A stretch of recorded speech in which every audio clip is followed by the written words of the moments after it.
So I got a guitar project today and a buddy's helping me out. So far in my life, I've never been great with setup and working with little parts on guitars. I'd like to learn those skills, and hopefully someday I'll be sharing those skills on the Rumblin channel. But for now, I get other guys to help me. And I got a special project here. Fender, Mexican Standard 2004 black Strat. Stratocaster Heaven. So, little backstory on this guitar. My friend Tim here in Florida gave me this guitar, and he gave it to me at a time when I really needed a workhorse electric and didn't have one, and he let me borrow it, and then he seeded it to me, and I started using it for our band gigs and shows and home recording and stuff like that. Started leading worship with it and stuff, but there were some things about it that weren't working for me. The pickups were not working for me. It wasn't holding tune great. So a couple things that I've done to the guitar at this point in time before we get it worked on today. These pickups were put in. These are actually boutique pickups made by a major brand, and I don't like these pickups. These are two humbucking single coil pickups, and then this is a very stacked, very fat, heavier humbucker. I put these on it. These are just standard, straight up locking Fender tuners that you can get for 50 or 60 bucks usually. And they're great. And when I put these on, they did improve the stability of tuning. I'll put a link in the description where you can grab some of those. Also, I did, last time I changed strings and put these GHS boomers on, I did apply some Big Ben's nut sauce, which did help some of my tuning problems. And I'll put a link for Big Ben's nut sauce in the description. You can see another one of my videos where I've used that, and it's good stuff. So the thing is, even after I did a couple upgrades and got it professionally set up and stuff, it still wasn't holding tune great. It still wasn't playing right. What I want to do is, this has always been an HSS guitar, but I want this to be an SSS guitar so I can have a classic Strat sound with some edge. And then furthermore, we're going to have a new pick guard on it, and we're going to put a new nut on it. In exchange for Jeff's services, I am trading him this Marshall amp and also these pickups. Pretty good boutique pickups that he can use for a future project. So let's head over to Jeff's.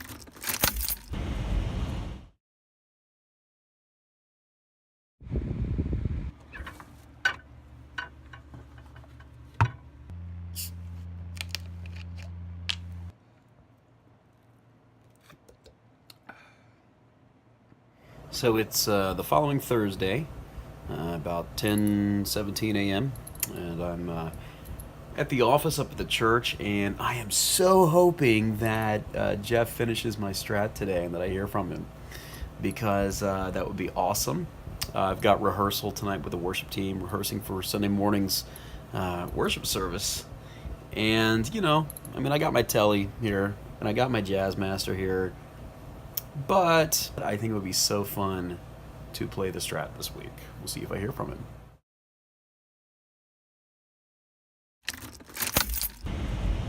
Pretty stoked for the big reveal. He just kind of does this because he loves it, and has a few different guys he helps out in the area.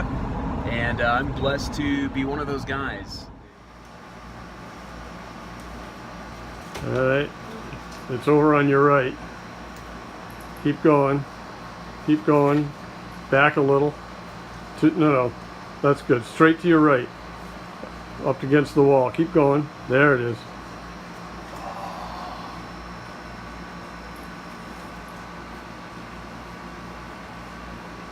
Hey, the finish doesn't feel rubbed off anymore. It's not back to original, but it's better than what you had. Oh yeah, whoa, that bridge is sweet, dude. Wow, look at this. Check it out, YouTube. Wow, looks great. I like the new finish. It looks like kind of got the whole body with it.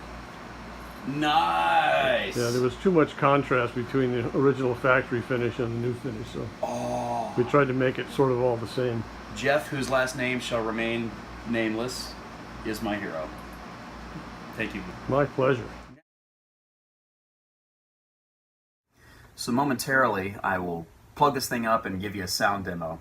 And at a later time, I'll release a video kind of going more in depth into these pickups and this pick guard. But real quick, I want to give you an overview of what all we did. And Jeff made 100% of this happen. This was a 2004 Fender Mexican-made standard HSS Stratocaster guitar. What we did here was the synthetic bone nut that came on the Stratocaster, we replaced it with this bone nut that Jeff had. So that's going to be a much more reliable nut. He did a great job at filing it down. And of course, I always recommend Big Ben's nut sauce just for nut lubricant. I think I mentioned this earlier, but we replaced the bridge. The bridge that came on this guitar over the years had kind of gotten rusted, and I never really felt like it was the most trustworthy bridge for some reason. I mean, it was fairly stable, but not extremely trustworthy. So Jeff put on, I got this on a pedal trade, and Jeff put this new bridge on here. It's an AVRI bridge, very similar to the American bridges. It is a little wider than what is designed for this guitar, but it all checks out fine. Jeff gave me a great setup, and then you can kind of take a look at the back here. I'll be putting the back plate back on. Another thing Jeff did was he cleaned up the guitar. You know, he took things apart and cleaned everything. In fact, there had been, I mean, there's some natural wear and tear, you know, dents and stuff here and there, nicks here and there, but there were even stains on the neck and things that were on there that I thought, you know, were just going to be there, but they're gone now. He managed to get those off. And then also, this guitar, when it came into my possession, when it was given to me, it had cracked paint on it. And for a long time, the cracked paint kind of bothered me because I liked the idea of road wear, but it didn't look like natural road wear. It just looked like cracked paint. So not long ago, I got a sanding block and I went to town sanding it down, and I tried to give it more of a road worn look. But at the end of the day, it still just kind of looked like I had sanded it down. You know, a lot of the poly finish was still there and the rest looked kind of matte. So Jeff went on and just kind of did kind of a matte finish on this thing. He kind of repainted it and refinished it, and then covered up where some of the places where I had sanded it down really bare. But I love the feel of the guitar now. It doesn't feel like gloss polyurethane, doesn't feel like nitrocellulose, just has a neat matte feeling to it. And I think that's really cool, really unique when you have a guitar like that. Now about this pick guard, this is a loaded pick guard that you can get online. This particular one came from eBay, but you can get the same one on Amazon. I believe Surfing distributes them through Amazon. In fact, I'll put a link to that in the description as well. This pick guard is from overseas, and obviously these pickups are not high dollar pickups, but I am super impressed with the sound. I got a chance to plug this thing up earlier today at Jeff's, and then I brought it here, plugged it up through my own gear, which you'll hear in a moment. So what we've got here is we've got a rail pickup in the bridge, a rail pickup in the middle position, and an Alnico straight up Strat pickup in the bridge position. Now the rails are great because they don't give you like an overly heavy humbucker sound. It still, to me, it sounds like really pure classic Strat tone. But the rails are hum canceling, so essentially there's going to be no hum in position 1, no hum in position 2, no hum in position 3. In position 5, the Alnico neck pickup, I mean, it might hum a little bit, but you know what? I don't mind a little bit of pickup hum for some great Strat tone. Though these are affordable pickups, I actually am liking the tone a lot better than the high-end pickups I had on this guitar before. And I also like them a lot better than the original standard Fender pickups that came in this guitar. So if you want to get your snakeskin pickguard with these great pickups in it, my Amazon link is in the description, so I definitely encourage you to check them out.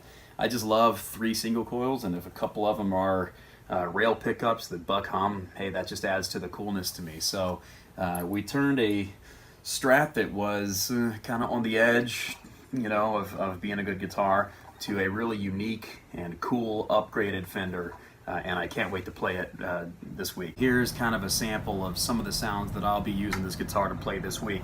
I tweaked my settings a little while ago to have more flat EQs, so really what you're hearing EQ-wise, I mean, there will be some compression, some Line 6 Pod XT amp simulation, some effects and stuff, but you're hearing a pretty good example of the sounds you can get with these pickups. Here are some of the clean tones I'll be using this week.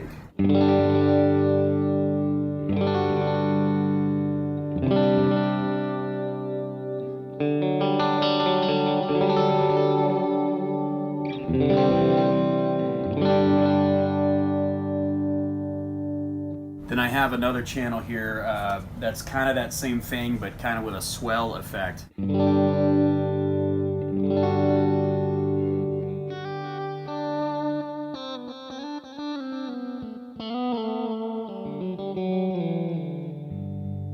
So you've been hearing position 2 on that setting. Let's check out position 4, which is another combination.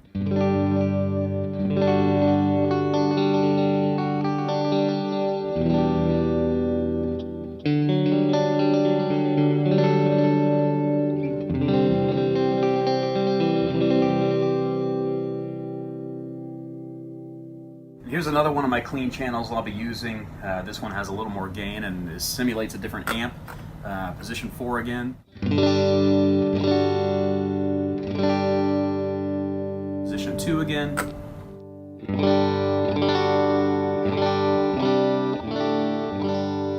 I think it's got that classic Strat quack to it. All right, on the neck pickup, some kind of bluesier tones here.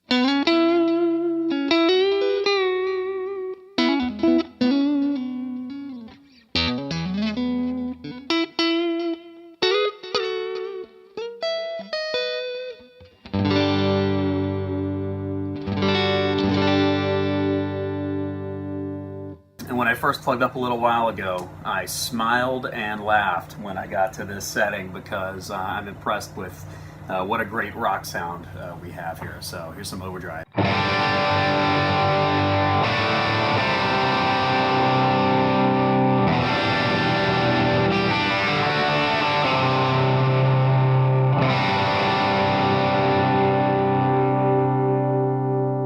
So cool, and here's another one of my overdriven settings, kind of a little quieter than that one.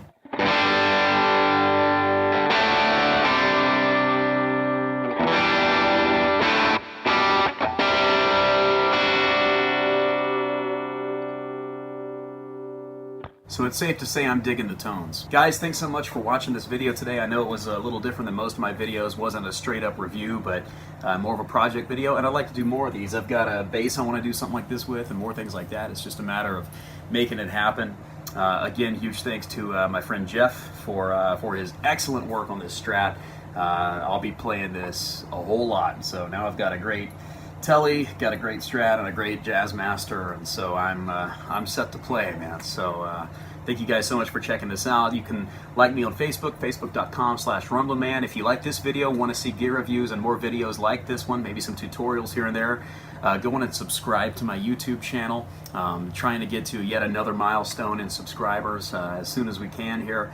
So go on and hit that up. And also, if you like this video, hitting the thumbs up button would be awesome too. I also have a Patreon if you'd be interested in supporting this channel on a monthly basis or on a one-time basis. You're welcome to do that, but there's never any pressure because I'm here to be a blessing. Also, I've got lots of links in the descriptions to the products I mentioned, so I hope some of this information will help you on your next project. Till the next video, God bless and thank you for watching.